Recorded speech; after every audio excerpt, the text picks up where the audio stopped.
The PlayStation 1, Nintendo 64, and Sega Saturn. Not exactly what I'd call a love triangle, although I suppose you could say the N64 and Saturn were in love with the PS1 sales numbers, with the PS1 selling an almost ridiculous Dr. Evil-like amount of consoles.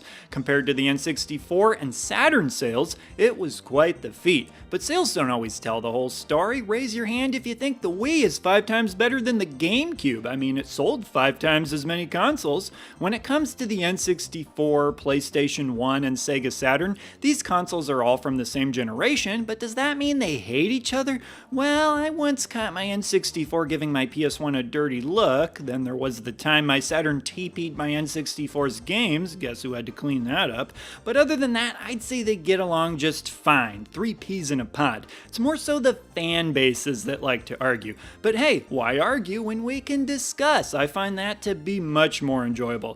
After all, we can love whichever consoles we want. In fact, I can say that I personally love all 3 of these consoles, and while their differences make for interesting comparisons, I'd say it also makes for each of them having something unique to offer. Most notably, games that are fun to play and games that don't exist on the other consoles, aka exclusives. You know how sometimes you hear people say that certain consoles are too similar to their competitors? Yeah, well, that didn't really happen back then. Heck, in the case of the Sega Saturn, some people didn't think it was similar to the PlayStation or N64 because they didn't think it even existed. I know plenty of gamers who didn't discover the console until years or even decades later. The Saturn sold terribly everywhere, except for Japan, where it actually enjoyed some success. If only Sega had made some better decisions back then, like with the marketing. The Japanese marketing campaign had Sega Sanshiro, who would walk the streets and beat up kids for not playing Sega Saturn. Somebody you could argue was a pioneer of the get on my lawn approach that I endorse so heavily these days, even if my approach isn't quite as direct. Sega Sanshiro, bringing gaming to the younger generations. And he's also a great example of old things from Japan that are loved by Western audiences in modern times. And if you want another great example of that, video games. Now, when it comes to the Sega Saturn, there's a whole lot of woulda, coulda, shoulda as far as what might have allowed it to be more successful back in the day. Hey, we've all been there. But what we're left with nowadays is a Sega Saturn console with a very dedicated fan base. And you know what that means? High prices and a lot of people who end up just not bothering with it. I mean, even knowing this, I was a bit shocked by the poll I did asking you all which console was your favorite. Tons of people noted they've never really played the Saturn much. What was also surprising about this poll was how well the Nintendo 64 did, seeing as the internet is full of so much hate for it. It truly is a polarizing console. Some people love it, while others hate it. You know, I just read a comment the other day that theorized perhaps the only people who love the N64 are those who grew up with it, like Sunny Delight or something. Well, while growing up with any console makes you more likely to develop a soft spot for it, and there's gotta be some people who like it that didn't grow up with it, I think there may be a little something to this. Being somebody who grew up with the N64, allow me to take you back to what it was like being not only a kid who had the N64, but also a kid who everybody I knew also had an N64.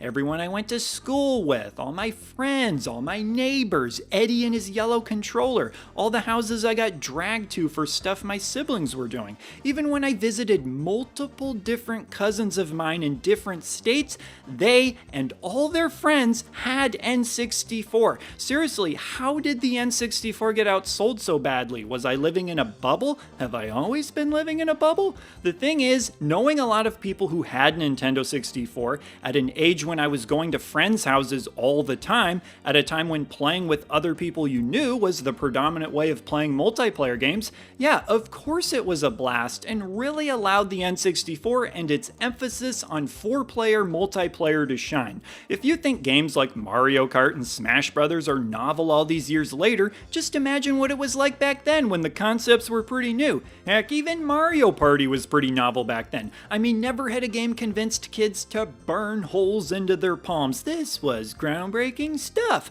When you're having a blast, a little burnt off skin is hardly much of a price to pay. It was so much fun to play with everybody. For me, few things have been greater than the sight of 4 Nintendo 64 controllers. For some people, there's nothing worse than the sight of one of them. Okay, but what about playing the Nintendo 64 nowadays? Well, the Nintendo 64 still exists, and in theory, friends still exist too. Problem is, adults have to answer for things. Trying to get 4 adults to sit around and play a game uninterrupted can feel like needing the planets to align at times. Can the world please just stop for a round of 4-player Mario Kart?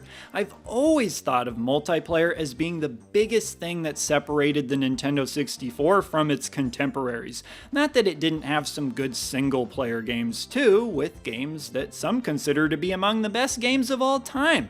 The N64 is often accused of only having a handful of notable games, to which fans might say, wait a minute, there's some overlooked games that are really good too. Thing is, for every good overlooked game on the N64, there's 3 PS1 games that are overlooked by the people who overlooked the overlooked games. The PS1 really shined when it comes to the sheer amount and variety of games it had. Platformers, RPGs, strategy RPGs, survival horror, shoot 'em ups, games with personified dominoes, you name it, and the PS1 had it. I mean, it had roughly 1,300 games released just in North America alone. By comparison, the Nintendo 64 had roughly 296 games in North America, and the Sega Saturn had roughly 258 games released in North America. Though a lot of that has to do with the Saturn's lifespan being shorter than the N64 and PlayStation, being replaced by the Dreamcast while the N64 and PlayStation were still current, which resulted in one of gaming's most famous examples of my dad can beat up your dad with the PlayStation 2 then dropping.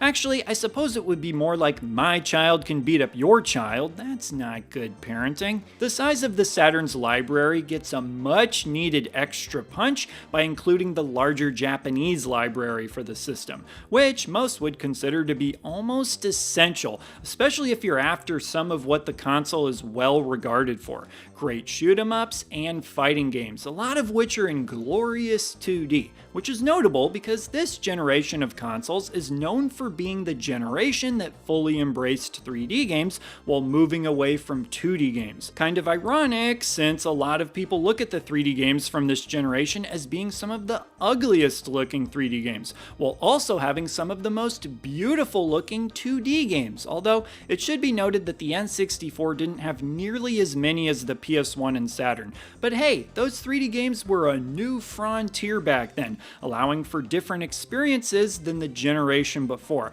In fact, I'd say each console did a great job offering us experiences we hadn't had before. The PlayStation 1 had games like Resident Evil, Metal Gear Solid, and Final Fantasy VII, not to mention countless other RPGs that followed in the wake of its popularity, some of which really tried to push the genre forward in different ways. Then you have the Nintendo 64, which broke through with huge entries in a lot of its most loved franchises, not to mention all the solid contributions from Rareware at the time. Gosh, I love me some Banjo-Kazooie. The Sega Saturn, of course, didn't get a lot of attention back then, but the unique games were still created, even if they didn't get the attention they deserved until later. A game like Nights into Dreams is about as creative as it gets, and then there were also games like Dragon Force and the Panzer Dragoon series, games for serious fans, and yet Sega also had a lot of fun games that were much goofier, but still well made, like Die Hard Arcade and Decathlete. This blend of serious and silly allowed for a well-balanced approach that I'd say Sega has a knack for pulling off so well. Still, I found that lots of fans of the Saturn will say they think the PS1 is better just due to the sheer amount of games. It almost seems like it's painful for people to admit this too, because they love the Saturn so much. Again, it's important to remember that the PS1 stayed on the market for longer, and so it had way more games. Even for something the Saturn is known to have excelled at, like shoot 'em ups, there the PS1 is, with a bunch of great shoot 'em ups itself. I'd say the PlayStation and Saturn feel more similar to each other than either one does to the N64, but hey, that's just typical of any Nintendo console, honestly. The N64 stuck with cartridges, the controller could be described as an experiment, and the console had the weakest third-party support of all three consoles in the eyes of many. Even the Saturn had fairly decent third-party support, and then the PS1, well, it was practically nothing but third-party support. Seriously, a lot of its most notable and best games came from third parties. Because Sony was the new kid on the block at the time, they kinda needed this to be the case. And lucky for them, because Nintendo and Sega shot themselves in the foot in various ways, PlayStation said thank you very much and kind of just became the de facto console for developers to make games for, due to it being the most developer-friendly console. Even for the games that third-party developers would make for the other two consoles, there was often a PS1 version as well. The PS1 versions typically held their own, but perhaps one of the biggest examples where they did not was when it came to fighting games. The Saturn typically had the best versions of most fighting games, specifically the 2D ones, helped in some cases by the RAM expansion cards. A lot of people just use this action replay cart instead, giving certain games more RAM to work with, allowing for better versions of the games. Throw in the controller with its highly praised D-pad, 6-button layout, and you've got yourself a winner. But speaking of controllers, let's have a look at the others, shall we? When it comes to the PS1 controller, some say it might have copied the Super Nintendo controller, while others will say it definitely did. Comparing the two, it certainly got me suspicious. There was also the dual analog stick version that would become synonymous with later PlayStation consoles, but for the PlayStation 1, you could still get away with using the regular controller for most games. Then we have the N64 controller, and this is where things get awkward, because again, it's polarizing, and saying polarizing might even be me being kind about it. I mean, you could say that picking up dog turds is polarizing. It makes some people feel responsible. And not to compare the N64 controller to dog turds, but there's probably some people who would say the N64 controller is a dog turd. There are people who despise this controller, putting it right up there on the list of things they hate most in this world. People don't like the way you have to hold it for most games, the way the analog stick wears down, the size of the C buttons, the list goes on. It's just a very unconventional controller in a lot of ways. I got used to using it as a kid, so it's not a problem for me, but I can see how it would be uncomfortable for a lot of people that aren't used to it. But speaking of uncomfortable, that would be me trying to choose which of these three consoles I like the most. And I would ask all of you, but I already did. So instead of saying which console you like the most, I got a fun idea. I want everybody to pick which of the three consoles they like the least and see if you can come up with just one nice thing about it. And no backhanded compliments either, folks, like you got one of the best looking faces to slap. Or, you know, you can just talk about which console you like the most some more. But whatever you have to say, leave your comment and I will see ya in the next video. He's the retro bird, yeah. And he's talking about video games. He's the retro bird, oh yes. And he hopes that you liked what he had to say.